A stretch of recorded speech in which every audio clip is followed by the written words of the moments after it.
গোপালগঞ্জ নামে এক গ্রামে পাশাপাশি ছিল দুই সবজিওয়ালার দোকান। একজনের নাম রামু আর একজনের নাম গোপাল। রামু হাসি খুশি মিষ্টি কথা বলে ক্রেতাকে খুশি করে দিত, তাই রামুর দোকানে প্রতিদিন লাইন পড়তো। আর গোপাল ছিল হিংসুটে, রাগী আর চতুরতার নামেই বোকা, তাই তার দোকানে তেমন খরিদ্দার হতো না। একদিন না, আর সহ্য হচ্ছে না। অনেক দিন ধরেই দেখছি, কিন্তু এবার এই রামুকে শিক্ষা দিতেই হবে। সব ক্রেতারা ওর কাছে যায় কেন?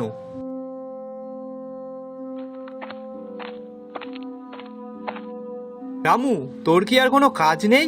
এক তো তুই আমার দেখে দেখে সব সবজি আনবি, আর তারপরে আবার বাজারে সব লোকজনকে কি বশ করে রেখেছিস। একটা লোকও আমার দোকানে সবজি কিনতে আসে না, আর এই সব হচ্ছে সব তোর জন্য। চিন্তা করো না বন্ধু, তুমিও চেষ্টা করো, তুমিও সফল হবে। তুমি কি জানো না, অন্যের উন্নতি দেখে হিংসা করতে নেই। কিন্তু তুই ইচ্ছা করেই তো আমার দোকানের সব। আরে না না বন্ধু, তুমি আমাকে ভুল বুঝছো। ওই যে আমি বললাম না, তুমি চেষ্টা করো, দেখবে তুমিও একদিন ঠিক সফল হবে। তুই যতদিন এখানে দোকান দিয়ে আছিস ততদিন আমি সফল হতে পারবো না, তাই তোকে এখান থেকে যেভাবেই হোক আমাকে হাঁটাতেই হবে।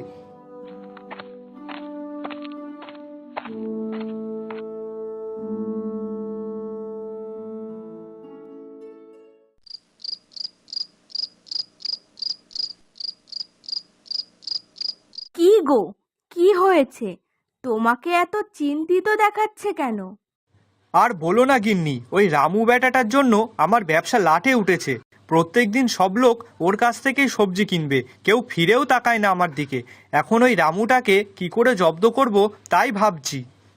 ও আচ্ছা, এই ব্যাপার। হ্যাঁ গো গিন্নি। আচ্ছা শোনো তাহলে, আমি যা বলছি তাই করবে।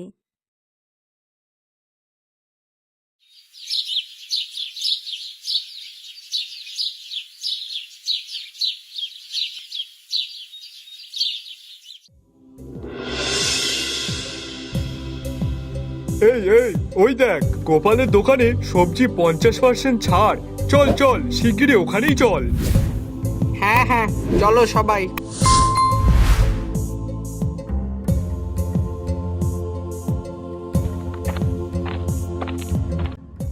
কি রে রামু, আজ এখনো তো সবজি বিক্রি হলো না? হা হা হা হা। চিন্তা করো না বন্ধু, তুমিও চেষ্টা করো, দেখবে তোমারও হবে। হা হা হা হা।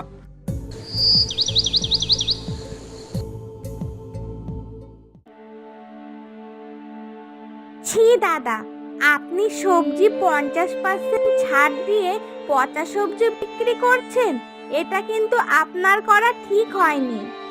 হ্যাঁ হ্যাঁ, একদমই ঠিক হয়নি। ইস, যা মনে হচ্ছে তাতে গোপালের কপালে আজ বিরাট দুঃখ আছে। হা হা হা।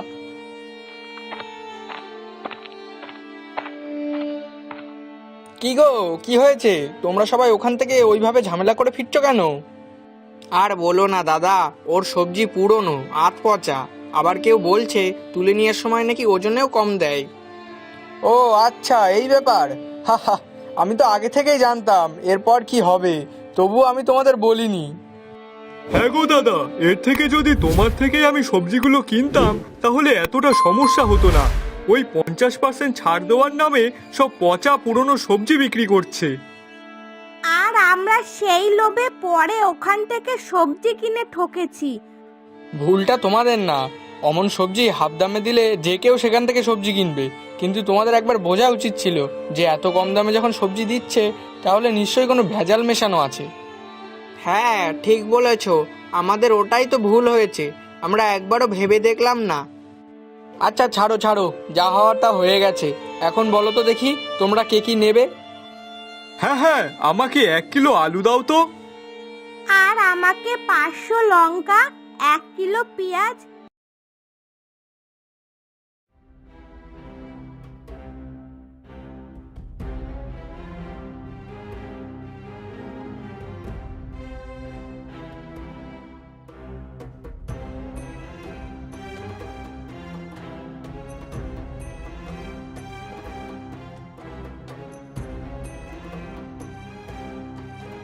তুই তো আজ ছাড় দিসনি, তবুও সবাই তোর কাছে কেন? আমি ছাড় দেইনি ভাই, কিন্তু তাও মানুষ এখানে কেন আসে জানিস? কারণ আমি বিশ্বাস বিক্রি করি। মানুষ এখানে আসে শুধু সবজি কিনতে নয়, নিশ্চিন্তে কিনতে। ওই জন্যেই ছাড় না দিয়েও লোক আমার কাছেই আসে।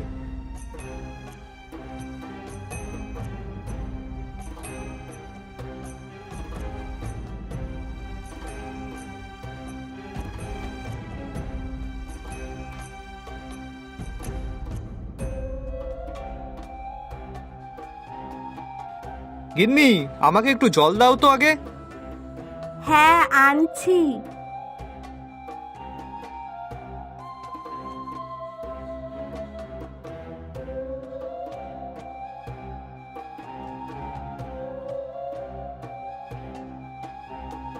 কি গো, কি হয়েছে? মাথা এত গরম কেন? আচ্ছা, মাথাটা একটু ঠান্ডা করো। আর কি হয়েছে সেটা আগে বলো। ওই রামুটাকে যতদিন না জব্দ করতে পারছি ততদিন আমার মাথা ঠান্ডা হবে না। কেন, আবার কি হলো?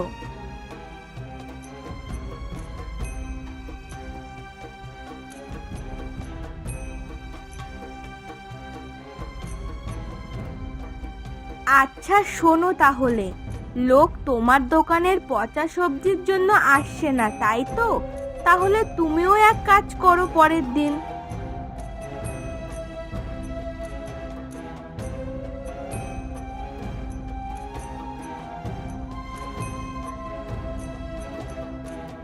বাহ গিন্নি, বেশ ভালো একটা বুদ্ধি দিয়েছো।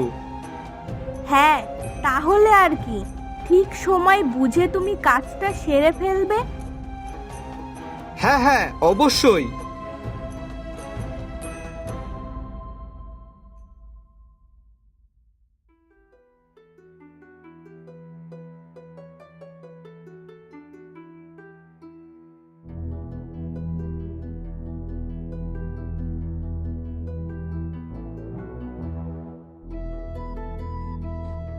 কি গো রামু দাদা, তুমি কিছু বলবে না? না গো, আমি মুখে কিছু বলবো না, আমি কাজে করে দেখাবো। আচ্ছা তুমি একটু সরে দাঁড়াও তো।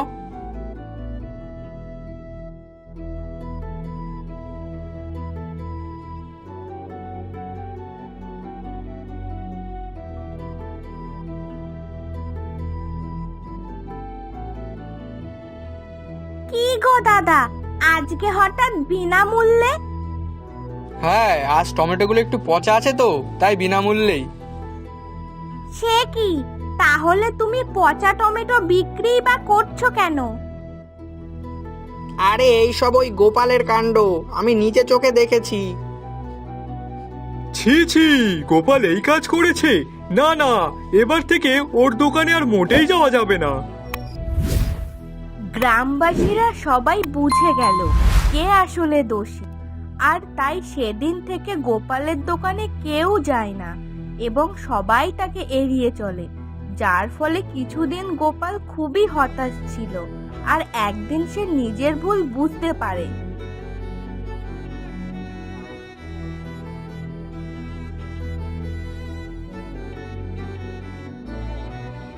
আমার হিংসা আর ফন্দি এইসবের কারণে আজ গ্রামের সব মানুষ আমার দোকান এড়াচ্ছে।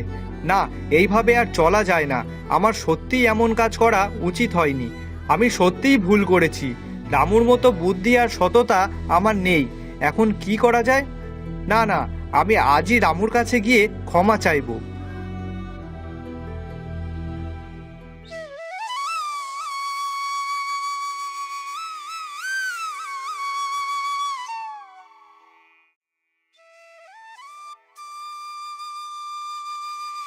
গোপাল, সকাল সকাল এখানে কেন?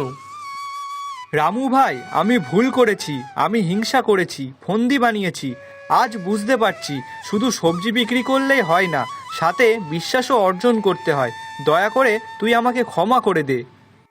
গোপাল, ক্ষমা সবসময় করা যায়, কিন্তু মানুষ প্রতারিত করলে তার বিশ্বাস হারায়, আর বিশ্বাস পুনঃপ্রতিষ্ঠা করা খুব কঠিন। তবে হ্যাঁ, তুই চাইলে সব ক্রেতাদের মন আবার জয় করতে পারিস। তার জন্য আমি একটা ছোট টিপসও দিতে পারি। কি টিপস বল? তবে শোন, প্রথমে তুই তোর পচা টমেটোর ফন্দি বন্ধ কর, গ্রাহকদের সাথে সদয় হ, মজার কথা বল, কিন্তু কখনো কাউকে ঠকাস না। আর দিন শেষে নিজেকে প্রশ্ন কর, আমি কি আজকে কাউর ভালো করেছি নাকি কাউকে ঠকালাম? ঠিক বলেছিস রামু, আমি আজ থেকেই এটা চেষ্টা করব। এরপর গোপাল দোকান খোলার নতুন নিয়ম তৈরি করলো। সব সবজি তাজা রাখবে, সবার সাথে ভদ্রতা করবে, আর বিশেষ করে রামুর কাছ থেকে বুদ্ধি শিখবে। আর দুদিনের মধ্যেই গোপালের দোকানেও মানুষ আসতে শুরু করলো। কিন্তু এবার তারা শুধু সবজি কেনার জন্য নয়, গোপালের হাসি আর ভালো আচরণ দেখেও আসতো। হিংসা আর ফন্দি যে কখনো স্থায়ী হয় না, তা তোমাকে দেখেই বোঝা যায় গোপাল।